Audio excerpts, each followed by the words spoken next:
In this video, I'm picking one player from each NBA team that I think is most likely to have a breakout season. To be clear, this is not me picking my favorite player from each team. I'm actually trying to objectively look at each roster, figure out the likely rotation, and see who can actually get either a significant increase in minutes or a significant increase in their role on offense that could lead to them having a breakout season. This is part one where I cover 15 NBA teams, and then I'll cover the other 15 in part two. Starting in alphabetical order with the Atlanta Hawks, I'm going with Onyeka Okongwu. So Okongwu is not a guy that was on my radar until a month ago when I watched a video from Alex Hoops, and his film is really impressive. Okongwu is a little bit undersized as a center, but he makes up for it with athleticism and with some pretty good defensive instincts. He's a good shot blocker at his size. He also shoots the mid-range jumper pretty well, especially as a young big man in the NBA. And given that Capella is 29 years old and on the decline athletically, and given that Okongwu is only 22 years old, it's just a matter of time before Okongwu usurps Capella on the Hawks depth chart, and I don't see why it can't be this season. For the Boston Celtics, okay, objectively, it's very difficult to pick a breakout player from the Celtics because they're championship contenders. All their best players are either in their primes or past their primes. But when you look at the Celtics last year compared to this year, they shipped away Marcus Smart and Malcolm Brogdon and replaced those two with Drew Holiday. Now, Drew Holiday, at his age, is not the kind of player that's going to play 40 minutes per game. And so there are minutes to go around at the point guard position. You know, somebody like Derek White, who played 28 minutes per game last year, could see a slight minute increase to about 32, but that's not going to be enough. So the one guy on this team that projects for a lot more minutes this year is Peyton Pritchard. This offseason, he also got a 4-year, $30 million contract extension, which is a pretty significant extension. And, you know, the Celtics didn't give Pritchard 4 years, $30 million to have him play only 13 minutes per game, which is what he played last year. I very much expect this year Peyton Pritchard to at least double his minutes into somewhere around the high 20s mark, which makes Peyton Pritchard the best breakout candidate on the Celtics. For the Brooklyn Nets, this is a team with a lot of good players to choose from. They have a lot of young talents, a lot of intriguing talents with potential. I'm actually going to go with Lonnie Walker. So my other pick would have been Cam Thomas, but I'll tell you why it's Lonnie Walker. Again, I'm looking at the Brooklyn Nets rotation, right? So at the guard position right now, they have Spencer Dinwiddie, who I think is very likely to get traded midseason because Dinwiddie is the kind of player that a lot of contending teams or playoff teams would want coming off the bench. They also have Armani Brooks and Dennis Smith Jr., who I just don't think is very good. Ben Simmons, I don't even get me started on Ben Simmons. And that's pretty much it at guard. So the opportunity and the minutes are there for Lonnie Walker to grab.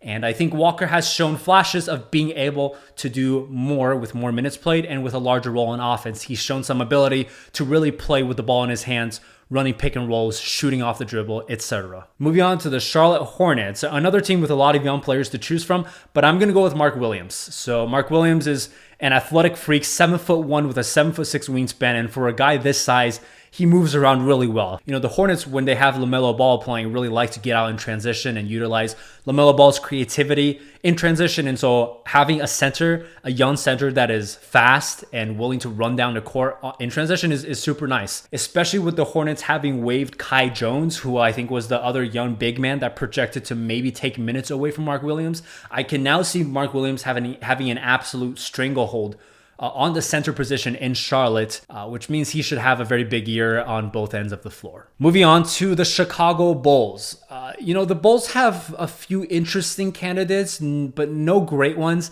I like Kobe White and Dosunmu as players, but because they have DeRozan and LaVine, there's just not enough usage or role on offense to go around for the guards. The one guy, though, that plays a completely different position from DeRozan and LaVine is Patrick Williams. And now Patrick Williams, played a lot of minutes for them last year, but what I'm projecting is that Patrick Williams will have a larger role on offense. So far in his career, the Bulls have been using Patrick Williams as pretty much a 3-and-D guy, which is okay. I mean, Patrick Williams has proven that he can shoot the three ball really well. But Patrick Williams was also the 4th overall pick. And you don't draft somebody 4th overall to be PJ Tucker on offense. and while Williams so far has shown flashes of being able to do more with the ball in his hands, being able to attack on drives, being able to post up smaller players even. With that being said, I don't expect Patrick Williams to be the initiator for them on offense. I mean, he's a power forward, and they have plenty of ball handlers at the guard positions. But I do expect, Patrick Williams to be more aggressive, attacking mismatches, attacking the rim. And another reason to believe in Patrick Williams' success is that, a big area of emphasis for Chicago this upcoming season is that they want to shoot more threes. This was a team that was dead last in the NBA last year in three-pointers. And so they want to shoot more threes. Patrick Williams is just flat out one of the better three-point shooters on this team. And it's the one thing on offense he's proven already he's really, really good at. And so with this emphasis in their change in identity, I can expect Patrick Williams to be shooting a lot more three, just more shot attempts in general, leading to more points this year. Okay, on to the Cleveland Cavaliers. I'm going to go with Evan Mobley. And Evan Mobley is a fascinating player because he is so versatile. But here's why I'm hopeful about Mobley. One of the things I like to look at is I like to look at a team from the top down, meaning I like to first see what the president, GM, owner are saying about particular players. The Cavs GM, Kobe Altman, this offseason has done a lot of press conferences where he's talked about how he envisions building this Cavs team moving forward. One of the things he's mentioned is that he's seen how in Denver they've built around their core of Jamal Murray and Nikola Jokic. And Kobe Altman believes that Darius Garland and Evan Mobley can get to that point eventually as well. The GM has also specifically said that he plans or he wants the Cavs to use Mobley more at center to give him more spacing around him, to not play him alongside Jared Allen as much. So all of that bodes really well for Evan Mobley's production, and I mean clearly the talent and the potential is there. Okay, moving on to the Dallas Mavericks. I really want to say Jaden Hardy. I liked what I saw from Jaden Hardy last year in the few points in the season where he actually got to play some significant minutes. But the problem is the Mavs have Kyrie and Luka. When Kyrie and Luka are healthy, they should be playing close to 35 minutes per game. They signed Seth Curry in free agency, who should get a good chunk of minutes. They're getting Tim Hardaway Jr. back, and so there's just not enough minutes to go around at guard. I would be shocked if Jaden Hardy cracks even 20 minutes per game. So my answer for who will likely break out from the Mavericks is going to be Josh Green. I feel like those who watched the Mavericks already kind of saw that Josh Green had a breakout season last year after they traded away Dorian Finney-Smith. But I'm expecting with a full offseason underway, with more familiarity in the offense and just in the NBA in general. I mean, Josh Green was a rookie last year. That Josh Green can have a really, really good season and a breakout season, and that the role that he fills for this Dallas Mavericks team is really important as a 3-and-D wing player. So if he's good, he'll be relied on heavily. I can easily see him playing upwards of 30 minutes per game, maybe even close to 35. Moving on to the Denver Nuggets, I'm going to pick Christian Brown. The Nuggets this year lost Bruce Brown and Jeff Green in free agency. They didn't really replace those two guys with any notable pieces like Justin Holiday in free agency.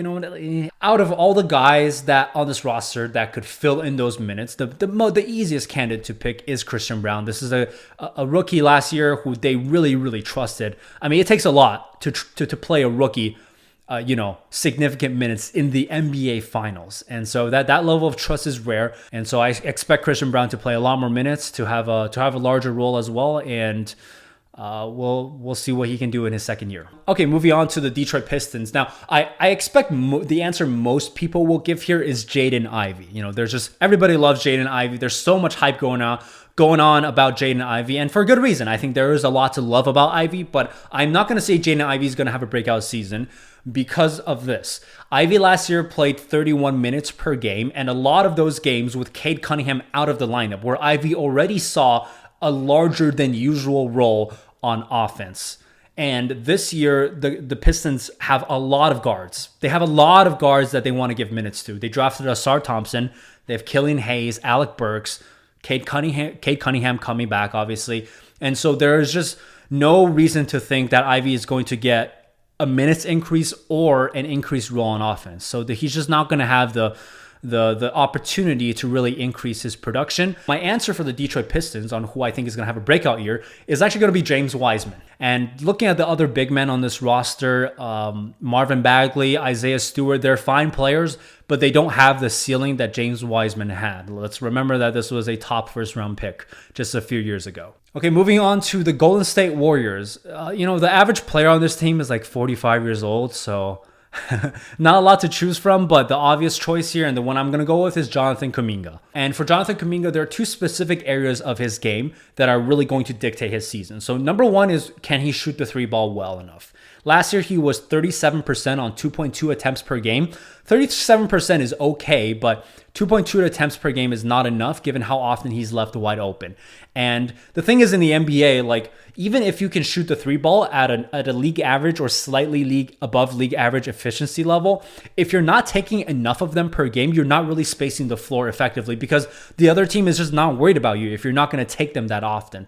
So for Kuminga, I would like to see him maintain that efficiency at a higher volume. And that will really allow the Warriors to play him alongside Draymond Green or Kevon Looney. This is something that Steve Kerr talked about last year, where he just did not feel comfortable playing Kuminga alongside Draymond or Looney because he just felt like the spacing was really bad. And he was right. The spacing was really bad when he had two non-shooters on the floor. So that's going to be a big thing for Kuminga. The other thing is his rebounding. The Warriors would love to run, again, Kuminga alongside Draymond Green in some lineups. But the problem is, if Kuminga and Draymond Green is your front court, you're really undersized at your two big man positions. Now, that can be overcome if those two undersized guys can outperform their height in terms of rebounding, if they can compete with 7-footers or guys who are 6'9", 6'10". And Kuminga has the physical tools to be a great defensive rebounder for his size. The problem is, so far in his career, he has not shown the effort or technique to do so. But reading a bunch of stuff from Warriors beat reporters, it seemed like the Warriors coaching staff has really made it an emphasis to Kuminga that his defensive rebounding is going to be really important as to how many minutes he can play for this team. And so if he just fixes those two areas, Kuminga will be in the playoff rotation for the Warriors, which he was not at all last year. They basically could not play him in the playoffs. Okay, moving on to the Los Angeles Clippers. You know, I'm sorry to any Clippers fans who are watching. I'm not intentionally doing this, but I'm going to say there will be no breakout player from the Clippers this season. Again, this is a team that is really old. There are just not a lot of young guys to choose from who you think can realistically get better or see a big increase in role. The one guy I think people might be gravitated towards picking is Bones Highland, but I'm going to go on the record right now and just say I don't love Bones Highland as a player, and I'm going to tell you why. I have a lot of concerns about Bones Highland both on and off the court. So let's first talk about the on the court stuff. He shoots the three ball at a decent percentage, decent given that he attempts quite a bit per possession, but outside of shooting the three ball, his efficiency in the paint, horrible. Efficiency from mid-range, horrible. And he never gets to the free throw line. That's a big problem. And then off the court. I don't tend to usually comment on things like maturity issues because I feel like a lot of that can sometimes be overblown. And from a fan's perspective or from an outside analyst's perspective, it's not clear always what you know for certain. But what we know for certain, because we have cameras and we saw his social media posts, is that we know Bones Highland was throwing temper tantrums for not playing enough minutes on the Denver Nuggets. I understand a young player's frustration with not getting enough minutes, particularly from the standpoint of, a young player on a rookie contract wants the minutes to put up the numbers, to put up the film that will help him leverage into getting a big contract when his rookie, contract expires. And so I understand that a young player's frustration in this area often is real and legitimate because it's tied literally to their earnings. But to do it in the way that Bones Highland did, so publicly, ruining the team's chemistry on a team that was winning games, that is a major, major red flag. All right, moving on to the Los Angeles Lakers, I'm going with Max Christie. This is a fan favorite in LA.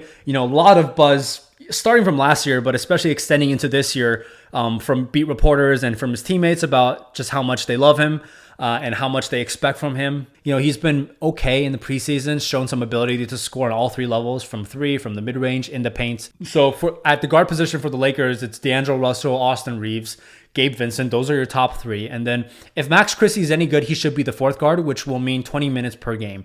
And then it's just a question of whether or not he can play himself into the playoff rotation. There's a chance that the Lakers only use those three guys, Reeves, Russell, and Vincent, at guard in the playoffs. Teams do that all the time when they narrow down their rotation a little bit. But regardless, at least in the regular season, Max Christie projects to have a lot more minutes, to play in a lot more games. And so that'll bode well for him having a breakout season. And then moving on last to the Memphis Grizzlies, I would love to say Kenneth Lofton Jr. Unless there is a season-ending injury to Steven Adams or Brandon Clark or Xavier Tillman or Jaren Jackson Jr., there are just not enough minutes at the big man position to go around for a guy like Kenneth Lofton Jr. to get the kind of minutes that he would need to have a breakout season, even if his ability is there. I mean, he's an exciting player. I love seeing his highlights. I love the parallels between Kenneth Lofton Jr. and Zach Randolph. I think that's really exciting for Memphis, but I just don't see the increase in minutes or usage there. And so the player I'm going to pick for the Grizzlies to have a breakout season is actually Desmond Bane. And this is a little bit unusual because Bane was already very good. He's already a very good player. I mean, he played 31 minutes per game last year, 21 points per game. But here's the thing. The Grizzlies gave Bane a max contract extension this offseason. And for the first 25 games to start the season, they'll be without John Morant, which means somebody will have to take over a lot of the offensive initiation and shot creation duties. And if they have to rely on Marcus Smart to do that, well, okay, Celtics fans will tell you how that's going to go. It's not going to go very pretty. It's not going to be a guy like Luke Kennard. It's not going to be a guy like John Concher, even if they get a little bit more minutes. It's going to be the guy they gave $200 million to in the offseason.